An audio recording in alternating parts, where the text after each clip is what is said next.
Halo semuanya, pada video kali ini kami dari kelompok 2 akan menjelaskan materi konsep motivasi kinerja pada mata kuliah perilaku organisasi internasional yang diberikan oleh dosen pengajar kami, Dr. Grace Mika Sendo, SEMAD. Sebelum masuk pada materi, saya akan perkenalkan terlebih dahulu anggota dari kelompok 2. Yang pertama ada Putri Regina Papeo, kemudian ada Mega Dewi Astuti, kemudian ada Gracia Tambun, dan yang terakhir saya sendiri, Joen Mamentu. Selanjutnya kita masuk pada materi. Yang pertama, konsep motivasi. Stephen P. Robin 2002 mengatakan, motivasi adalah keinginan untuk melakukan sesuatu dan menentukan kemampuan bertindak untuk memuaskan kebutuhan individu.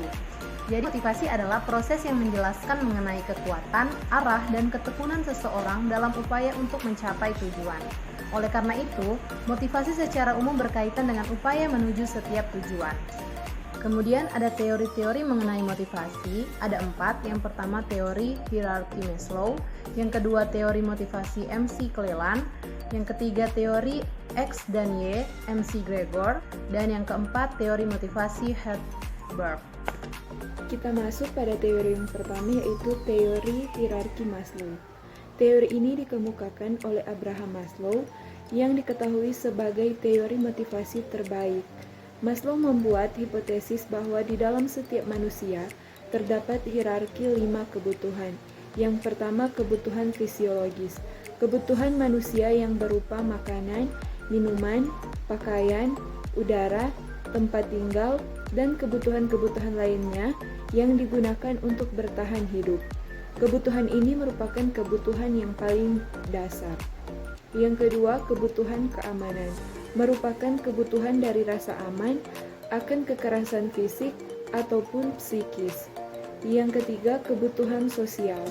Dalam hal ini, kebutuhan untuk mencintai dan dicintai, manusia adalah makhluk sosial, sehingga tentunya membutuhkan orang lain di dalam kehidupan mereka. Yang keempat, kebutuhan penghargaan. Kebutuhan ini biasanya ada setelah kebutuhan fisiologis, sosial, dan keamanan sudah terpenuhi. Yang kelima, kebutuhan aktualisasi diri. Kebutuhan ini adalah kebutuhan yang tertinggi. Biasanya kebutuhan ini merupakan kebutuhan seseorang yang ingin memenuhi ambisi pribadi. Yang kedua, teori motivasi McClelland. Menurut McClelland, individu dapat memiliki motivasi jika memang dirinya memiliki keinginan untuk berprestasi lebih baik dibandingkan lainnya. Terdapat 3 kebutuhan yang dijelaskan di dalam teori ini. Yang pertama, kebutuhan prestasi yang tercermin dari keinginannya untuk mengambil tugas yang bisa dipertanggungjawabkan secara individu. Yang kedua, kebutuhan afiliasi. Yang ketiga, kebutuhan kekuasaan. Kebutuhan ini dapat terlihat pada diri seseorang yang ingin memiliki pengaruh atas diri orang lain. Yang ketiga, teori X dan Y McGregor.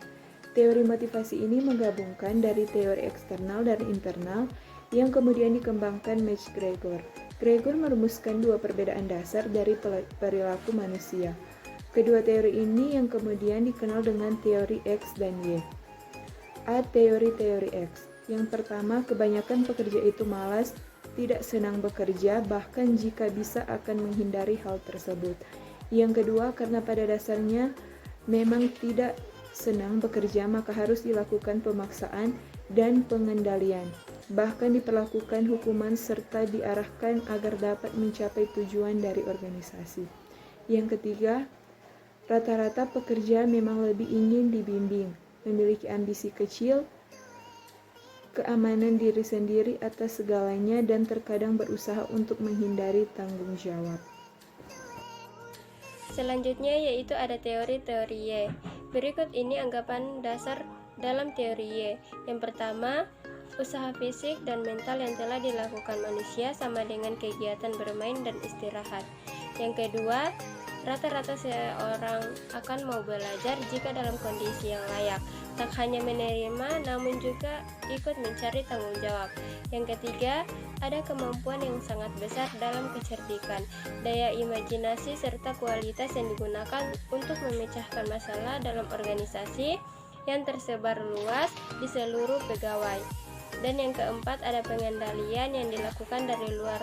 Hukuman bukanlah cara yang tepat untuk mengarahkan kepada tujuan organisasi. Selanjutnya yang keempat, ada teori motivasi Hartberg. Teori ini menjelaskan bagaimana seorang manajer bisa mengendalikan faktor-faktor yang dapat memberikan kepuasan kerja ataupun tidak.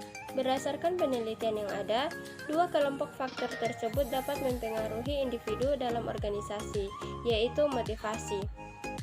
Motivasi di sini sebagai faktor dari sumber kepuasan kerja seperti prestasi, tanggung jawab, dan penghargaan. Kelompok dari faktor kedua merupakan iklim baik, yang mana dapat dibuktikan bukan sebagai sumber dari kepuasan kerja, namun sebagai sumber ketidakpuasan kerja. Faktor ini biasanya merupakan kondisi kerja, hubungan antara individu, serta teknik pengawasan dan gaji. Perbaikan dari faktor-faktor ini bisa mengurangi ketidakpuasan kerja lebih efisien, namun tidak bisa mengakibatkan dorongan kerja. Faktor iklim baik ini tidak akan memicu motivasi, hanya saja tidak ada faktor ini, maka tidak berfungsinya faktor motivasi. Selanjutnya ada teori motivasi kesetaraan.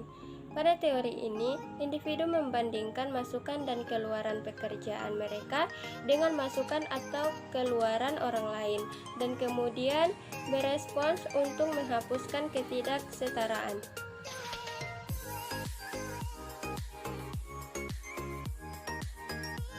Baiklah, selanjutnya saya akan menjelaskan mengenai kinerja.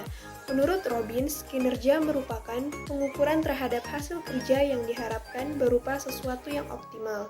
Menurut Robbins, mengatakan hampir semua cara pengukuran kinerja mempertimbangkan hal-hal sebagai berikut. Yang pertama, kuantitas, yaitu jumlah yang harus diselesaikan atau dicapai. Kedua, kualitas, yaitu mutu yang harus dihasilkan atau baik tidaknya.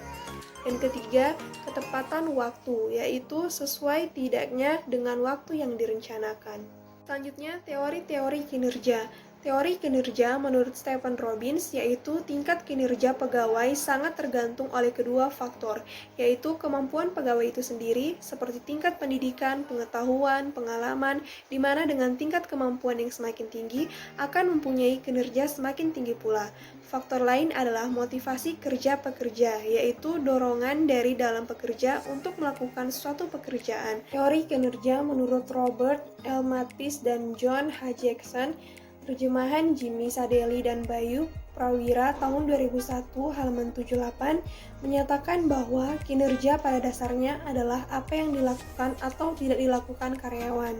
Menurut John Whitmore, kinerja adalah pelaksanaan fungsi-fungsi yang dituntut dari seorang atau suatu perbuatan, suatu prestasi, suatu pameran umum keterampilan.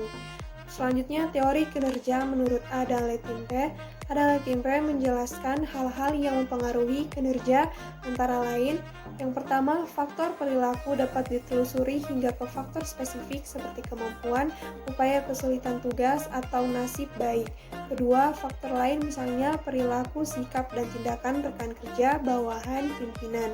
Ketiga, kendala-kendala sumber daya.